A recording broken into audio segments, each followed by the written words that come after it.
ان شر الدواب بشک ډیر زیات بد سادار عند الله د الله په نسبت باندې خلق دي کفروا چې انکار وکړو د حقنا فهم لا يؤمنون پس دوی ایمان نه وروړي الذين خلق عهدت منهم چې وعده کړی د تا د غوي سره ثم ينقضون بيدوي ما توي عهدهم مخبل وعده في كل مره فهرزل وهم لا يتقون دوی نه یریږي فاما تثقفنهم پس کچری تدوی بیا مو دوی په الحرب په جنگ کې فشرد بهم نو اوسغله ود دوی په ذریعہ باندې په مرعوب کولو سره من خلفهم او خلق چې کوم د دوی نه رستو راتون کړي لعلهم يذكرون چې دوی نصيحت حاصل کړي و اما تخافن او کچریت او یریږي من قوم د یو قومنا خیانت اند خیانت فنبذ الیهم نو وګرځو د دوی طرف ته د دوی هغه وعده د دوی هغه عهدنامه علی سوا د برابرۍ په بنیاد باندې ان الله بشک الله جل شانه لا يحب الخائنین نخو خوي خیانت کوونکي چې کله جناب رسول الله صلی الله علیه وسلم مکی مکرمینا مدینی منوری ته تشریف وروړو او مدینه طیبه کې د مسلمانانو حکومت او اقتدار هغه مستحکم شو په دغه ځای کې نبی کریم صلی الله علیه وسلم د مدینی منوری اوسیدونکي يهوديان قبیله بنو قریظه هغه ځان سره په اعتماد کې واغشتو او دغه بنو قریظه هغه د نبی علیہ الصلوۃ والسلام سره د عهد کو چې موږ به تاسو سره په مدینه منوره کې دنه اس قسمه انتشار نکو جنگ جګړه بنکو او چې کله هم په مدینه منوره باندې د بهر نه حمله وشینو په یوځای به دفاع کو چې کله معاهده وشوه د دینه بعد د غزوه بدر نوبت راغی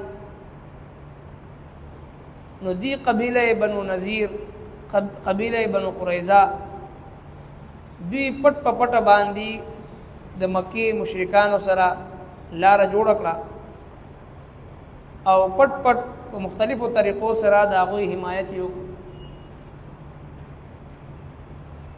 او چې کله نبی کریم صلی الله علیه وسلم د طرف نه دوی نه تاسو شو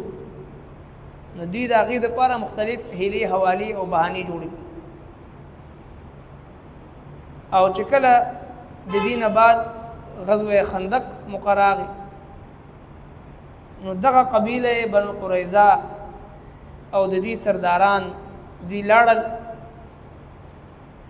او د مکی مشرکان خوشالولو دپاره هلته کې بوتانو ته سجده وکړو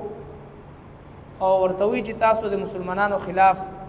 مخې ته راځئ موږ در سره ولاړ یو نو چې کوم عهد دوی کړی کوم وعده دوی کړې وه کوم لوز دوی کړی د هغې وعدې عهد شکنی وکړه هغه وعده یې ماته کړه نو په دې آیتونو مبارکو کې الله جل شانه دوی ته تنبیه ذکر کوي د دوی عذاب ذکر کوي او د عهد شکنی او د بدعهدی او د وعده خلافی چې کوم وبال دی کوم عذاب دی هغه ورته ذکر کوي او جناب رسول الله صلی الله علیه وسلم ته او قیامت پر راتلون کې مسلمانانو ته چې کوم د کافرانو په مقابله کې میدان کارزار کې وي هغوی ته یو طریقه د جنگ د معاهدې د صلح د روغې هغه بیانې چې کله هم تاسو سره دی لوزو کې تر څو پورې چې دا کافران د هغې پاسداري کوي تاسو به هم د هغې پاسداري به کوئ او چې کله د هغوی د طرف نه مخالفت راشي نو ښه په ښکاره باندې تاسو د هغې هغه عهدنامه د هغوی هغه وعده دا به ورته ورولئ او معاهده به ورسره ختم کوئ او بیا به ورسره جهاد به کوئ او داسې عبرتناک سزا به دوی ته ورکوي چې دوی نه رستو راتلونکو خلکو دپاره هغه نشان عبرت جوړ شي ان شر الدواب بېشکه ډېر زیات بد سادار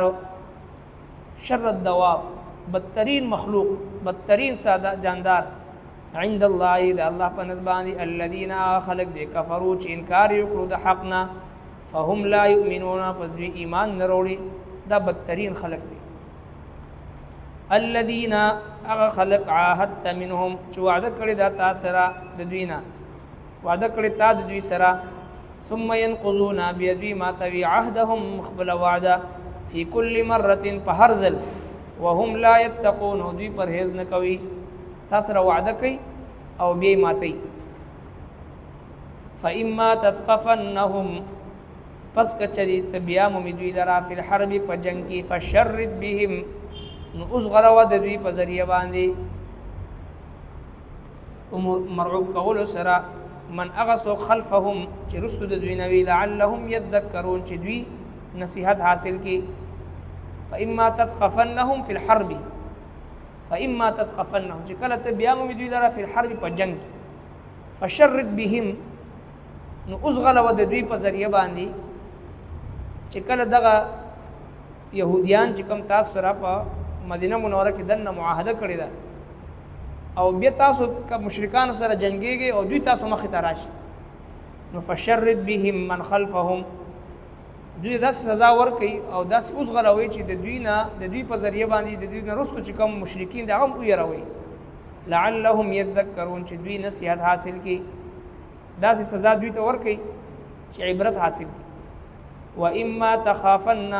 او کچریتو یریږي د یو قومنا واما تخافن کچریتو یریږي من قوم د یو قومنا خیانتا د خیانت فانبذ الیهم نو اغرزو د دوی طرف ته على سوا فانبذ الیهم نو اغرزو د دوی طرف ته د دوی وعده على سوا د برابرۍ په بنیاد باندې ان الله بشک الله جل شانه لا يحب الخائنين نخو خوي خیانت کوونکی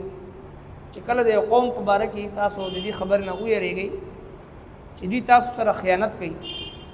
هغه معاهده ورته ورغورځوئ ښکاره علی الاعلان ځکه چې څنګه د منافقینو او یهودیانو دوی پټ په پټه باندې یو طرف ته نبی علیه الصلاۃ والسلام سره معاهده کو او بل طرف ته دوی چې د یهود هغه سره مشرکین سره ملاو یو طرف ته معاهده کو بل طرف ته سازش کو اسلام د دې خبر اجازت نه ورکړي دین اسلام کی عین د جنگ په حالت کې هم س اصول دي س قوانین دي س ضوابط دي داغه مطابق به جهاد کوي عین د جنگ په حالت کې هم اسلام چې د یو مجاهد ته د عهد شکنی د وعده خلافی په امانت کې د خیانت او د ګناه اجازت نه ورکړي لہذا دا د دین اسلام هغه کمال دی هغه خوبی ده او هغه امتیاز دی په نورو مذاهبو کې په مقابله کې چې عین د جنگ په حالت کې هم په دې کې د خیانت تصور نشته دی او چې کوم خلک خیانت کوي دا غوي په باره کې فرمایل ان شر الدواب بدترین مخلوق دی او جناب رسول الله صلی الله علیه وسلم فرمای لا ایمان لمن لا امانه له ولا دین لمن لا عهد له د هغه سړی سره ایمان نشته چې څوک د امانت حفاظت نه کوي او هغه سړی کې سره دین نشته چې کوم سړی د خپل د عهد پاسداری نه کوي واوفوا بالعهد ان العهد كان مسؤولا سوره بنی اسرائیل کې چې د خپل عهد پاسداری کوي او تاسو د عهد په باره کې به الله تبارک وتعالى تاسو نه تپوس کوي نو لہذا مسلمانانو ته عین د جنگ په حالت کې هم د عهد شکنی نه ممانعت راغی د مسلمان او د کافر په منځ کې فرق دا دی چې مسلمان په هر حالت کې د خپل وعدې پاسداری کوي د خپل امانت حفاظت کوي د الله تبارک وتعالى حکم چې دی هغه مقدم ساتي دا نه ګوري چې په دې کې ماته فائدہ کیږي نقصان کیږي دا نه ګوري چې ماته فتح ملاوي په شکست ملاوي بلکې دا ګوري چې په دې ځکه ماته د الله رب العالمین حکم سره تر څو پورې چې د رب کائنات حکم وي د کافرانو سټونه ورزول فقاتلوا ائمه الكفر دا غوي هغه بخکنی کول دا غوي مثال د کفر او د شرک مثال چې دی هغه په بدن کې د کینسر چې کومه دانه هغه دانه ده چې هغه لري نه کینو نو لزمکی هغه خطه او خاور ورسره پړیږي د جهاد مقصد چې دی هغه د زمکینه د شرک او د کفر او هغه طاغوتی قوتونه چې دغه د وجه نه د الله په ځمکه باندې نجاست او ګندګي خوريږي د شرک د عقیدې دغه ختمول دي نور عین د جنگ په حالت کې هم دوکا فراډ عهد شکنی وعده خلافی په امانت کې خیانت دي تصور نشته دي نو الله رب کائنات د جنگ اصول دا بیان فرمایي د مسلمان سره د الله رب العالمین مدد او نصرت چې وي نو هغه په دې بنیاد باندې چې مسلمان مشروط انداز سره محتاط انداز سره د قران کریم د سنهر اصول مطابق چې د جهاد کوي د کافر په شان دي نه چې یو طرف ته معاهده وکي بل طرف ته مکر او فریب او دجل وکي او سازش وکي یو طرف ته د یارانی لاس ورکی بل طرف ته چې د منافقت سازش وکي دا سینا اسلام احکارا علی الاعلان او د عهد او د وعده مطابق د امانت د حفاظت مطابق د جهاد حکم کوي ان شر الدواب بشک ډیر زیات بد سادار عند الله د الله په نسبت یا خلق دي کفروا چې انکار وکړو د حقنا فهم لا يؤمنون پس دوی ایمان نه وروړي الذين خلق عهدت منهم چې وعده کړی د تا د غوي سره ثم ينقضون بيدوي ما توي عهدهم مخبل وعده في كل مره فهرزل وهم لا يتقون دوی نه یریږي فاما تثقفنهم پس کچری تدوی بیا مومدوی فی الحرب په جنگ کې فشرد بهم نو اوسغله ود دوی په ذریعہ باندې په مرعوب کولو سره من خلفهم او خلق چې کوم د دوی نه رستو راتونکي لعلهم يذكرون چې دوی نصیحت حاصل کی و اما تخافن او کچری ته یریږي من قوم د یو قومنا خیانت اند خیانت فنبذ الیهم نو وګرځو د دوی طرف ته د دوی هغه وعده د دوی هغه عهدنامه علی سوا د برابرۍ په بنیاد باندې ان الله بشک الله جل شانه لا يحب الخائنين نخو خوي خیانت کوونکي ربنا تقبل منا انك انت السميع العليم وتب علينا انك انت التواب